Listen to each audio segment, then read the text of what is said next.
sida ai kainom khadang share tawjarakke ko mayam da ado handaki purnima an harsine ko yaoshang numit oina oil ko hadi march ki purnima de yaoshang hoba numit hena harsne ko adu da sum sida aina thamise ub ni ko ub se akhoi gi ekashi habne ko dum hadi akoina keno to birasu yani ko dum do sigi ub se akoina hadi keno to roga hadi phi angang ba natraga lang angang ba na kiraga aigi lai latpham jaga gumda thambiba lakshmi gumbe manakta thamasu ya ko adong sai khodi lakshmi late imoinu la le ko hadi lan gi oibe shoro bine hadi mai manakta thambirasu kaisu kai deba ko adong sai gi shigi ekashi gi akoi ub gi type ni ko silai se ko macha se apik pase ado se je koina lang angang ba natraga phi angang ba gumba na hadi punjala khotala thambiba ado se je hadi good luck gumba hasina good luck prosperity success so mayam se hadi attract tawgani ko phattaba energy sarasne ko yengjin ba khochan ba natraga thaba inkhang de yet pa khotpa dum ba leiba mayam do negative energy gumba kai gumba adu so porakani aduga imung da hai tare ko hadi positive vibes gumba kai gumba attract tawgani ko adu se je keno so hai ko se je hai keno oina hai tare kat pa khotpa lakshmi da kat pa su phai na ko si thambi ga dam ne ko hadi keno no me je thambiyo yaraga di purnima no me je thambiyo ko aduga amana amuse leina ko hadi akhoi gi business gumba tawbo khopa mi oitaraga di sigi sida hai tare ko business ta progress yam lakani ko exam gi oina su yam phai ko angang gi oina hadi exam gi oina exam da success lakpa khotpa ama adagi hadi kaino mat tawbo matam da mai pak pa na hai ba sida lai se ko sigi UB se thamba matam da mai pak pa hai ba di thaba ma taw matam da sabna hai ba da mayam gi damak ten kenom taw matam da mikok thongba samna hai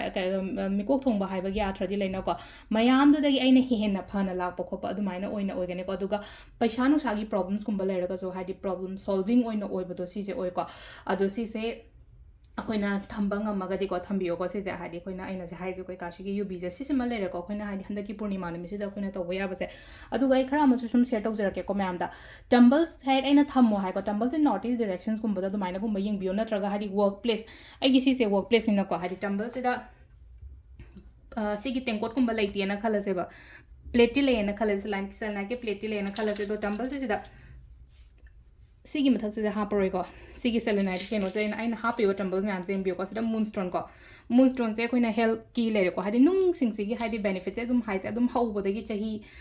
hek aina crystal toro ko dagi dum share di do bone ko me am da adi moonstone se health ki oina yam phai ko hadi imung do danga sai ya khoi gi ning thau ka ba dagi na numajing pok pa phaw mi le na khala tara ga loina thambiro ba sigi pot me am se moonstone nam le ko hadi monday pok pa plus monday pok pa katangi wash na tana hakang jang gi kai yona se am pe ko clear quartz again clarity gi damak le ko rose quartz se amuk se le je ko hadi akhoi gi planet har ga namu hadi venus ga ga luxuries kari kra adum basu le ko aduga plus relationship kari kra gi mi na nushi bi ba ming hadi mi attract to bo kho pa adum basu oina oi ko thabai khang to bo da mi na nushi bi be su phai na ko ina thama cha ma to matam da red jasper se su health ki oina so phai aduga si se na mu mars ka relate oi ko mo hadi planet na har aga de aduna hadi red jasper thambe pyrite tumbles se da le ko adagi sunstone sunday pokpa mi again keno to ba sunday se zu go sai gi sunstone zum sun haina haran ko numit se number 1 da later adum hadi tawru ba thabak ta aina makok thongna bani haina khalaga mai to citrine good luck ke oina leire aduga amethyst ke angang gi lai shu gi leire aduga relate oi business saturn ga su relate oi ko lapis so phai ko lapis so phai ha ba gi atre lapis so again saturn ga relate so oi aduga plus hakjang gi oina so phai ko aduga last da black tourmaline meaning chan ba khochan ba adu sida aina pi di ba crystal se kyan ama ani ahum mari manga taruk tare nipan mapan 1 2 3 4 5 6 7 8 9 tumbles ne ko 9 tumble ki set se loina mag yaure ko hadi pula combination la si se koina northeast ke directions gumba natraga aigi thabak mapham gumba haida dukan ama leena khala se ayum dagi business run to bune na khala se sigi smaina hapaga corner am da thambiyo bodum him gi aina phami ba dukan dugi natraga aina yum dagi dum hajikan de dum yum dagi phanik phi yon ba dum yaunai na ko aduduna hari si sima to bi ba yai ko akoi gi handaki laiba kaino sigi matung ina ko ꯑꯗꯨꯒ ꯁꯤꯗ ꯑꯩ customisation ꯈ꯭ꯔꯤꯁꯇꯜꯁ ꯈꯔꯒ ꯑꯗꯒꯤ ꯃꯥꯒꯤ ꯀꯥꯟꯅꯕꯁꯦ ꯀꯩꯅꯣ ꯑꯩ ꯍꯥꯏꯐꯦꯠꯇꯪ ꯁꯦꯌꯔ ꯇꯧꯖꯔꯝꯃꯒꯦꯀꯣ ꯁꯤꯃꯒ ꯁꯤꯁꯦ ꯌꯥꯎꯁꯪꯒꯤ ꯑꯣꯏꯅ ꯈꯤꯇꯪ ꯑꯩꯅ ꯁ꯭ꯄꯦꯁꯦꯜ ꯑꯣꯐꯔꯒꯨꯝꯕꯁꯨ ꯊꯝꯕꯅꯦꯀꯣ ꯁꯤꯁꯦ ꯄꯨꯜꯂꯞ ꯄꯨꯟꯓꯜꯂꯦ ꯁꯤꯒꯤ ꯑꯍꯥꯟꯕꯒꯤ ꯀꯩꯅꯣꯁꯤꯅꯀꯣ ꯑꯍꯥꯟꯕꯒꯤ ꯕ꯭ꯔꯦꯁꯂꯦꯠꯁꯤꯅ ꯄꯨꯜꯂꯞ ꯄꯨꯟꯓꯜꯂꯦ ꯍꯥꯏꯕꯒꯤ ꯑꯥꯔꯊ꯭ꯔꯗꯤ ꯁꯤꯗ ꯄꯤꯔꯤꯁꯦ ꯑꯩ ꯅꯪ ꯍꯦꯜꯊ ꯋꯦꯜ ꯑꯦꯟ ꯔꯤꯂꯦꯁꯟꯁꯤꯞ ꯀꯣ ꯑꯗꯣ ꯁꯤꯗ ꯍꯥꯞꯄꯤꯕ ꯃꯌꯥꯝꯁꯦ ꯄꯤꯡ ꯑꯣꯄꯜ ꯍꯥꯞꯄꯦꯀꯣ ꯃꯌꯥꯝꯅ ꯀꯩꯅꯣ ꯅꯍꯥꯟꯒꯩ ꯍꯥꯞꯇꯕꯅ ꯄꯤꯡ ꯑꯣꯄꯜꯒꯨꯝꯕꯁꯦꯀꯣ ꯄꯤꯡ ꯑꯣꯄꯜꯒꯤꯁꯦ ꯍꯛꯆꯥꯡꯒꯤ ꯑꯣꯏꯅꯁꯨ ꯌꯥꯝ ꯐꯩꯀꯣ ꯄꯥꯏꯔꯦꯠ ꯌꯥꯎꯔꯦ ꯁꯤꯇ꯭ꯔꯤꯟ ꯌꯥꯎꯔꯦ ꯑꯇꯩꯗꯤ ꯃꯌꯥꯝꯅ ꯂꯣꯏꯅ ꯈꯪꯕꯤꯔꯝꯃꯅꯤꯀꯣ ꯃꯆꯨ ꯂꯩ ꯃꯌꯥꯝꯁꯦꯀꯣ ꯁꯤꯁꯤꯅ ꯄꯨꯜꯂꯞ ꯄꯨꯟꯓꯟꯕ ꯑꯣꯏꯅ ꯑꯣꯏꯔꯦꯀꯣ ꯍꯥꯏꯗꯤ ꯍꯦꯜꯊ ꯋꯦꯜ ꯑꯦꯟ ꯔꯤꯂꯦꯁꯟꯁꯤꯞ ꯀꯣ ꯍꯥꯏꯗꯤ ꯅꯨꯄꯤ ꯁꯨꯝ ꯅꯨꯄꯤꯅ ꯄ꯭ꯂꯁ ꯑꯍꯟꯉꯩꯅꯒ ꯁꯤꯕ ꯈꯣꯠꯄꯗ ꯌꯥꯔꯅꯤꯀꯣ ꯁꯤꯒꯤ ꯕ꯭ꯔꯦꯁꯂꯦꯠꯁꯤꯅꯀꯣ ꯁꯤꯁꯤꯅ ꯁ꯭ꯄꯦꯁꯦꯜꯂꯤ ꯄꯦꯟ ꯔꯤꯂꯤꯐꯀꯤ ꯑꯣꯏꯅ ꯁꯦꯝꯖꯕꯅꯤꯀꯣ ꯍꯥꯏꯗꯤ ꯄꯦꯟ ꯔꯤꯂꯤꯐꯀꯤꯗ ꯁꯤꯗ ꯍꯥꯞꯄꯤꯁꯦ ꯑꯩꯅ ꯍꯥꯏꯗꯤ ꯗꯦꯟꯗ꯭ꯔꯥꯏꯠ ꯑꯣꯄꯜ ꯍꯥꯞꯄꯦꯀꯣ ꯃꯦꯂꯥꯀꯥꯏꯠ ꯍꯥꯞꯄꯦ ꯑꯝꯕꯔꯗꯩ ꯀꯩꯗꯒꯤ ꯂꯣꯏꯅ ꯍꯥꯞꯄꯦꯀꯣ ꯑꯗꯨꯝ ꯁꯤꯗ ꯌꯥꯎꯔꯤꯕ ꯃꯌꯥꯝꯁꯦ ꯍꯥꯏꯗꯤ ꯀ꯭ꯔꯤꯁꯇꯜꯁꯀꯤ ꯀꯣꯝꯕꯤꯅꯦꯁꯟꯁꯦ ꯅꯨꯡ ꯑꯃꯃꯝ ꯂꯩꯔꯨꯔ ꯁꯤꯔꯨꯔꯒꯗꯤ ꯍꯥꯏꯗꯤ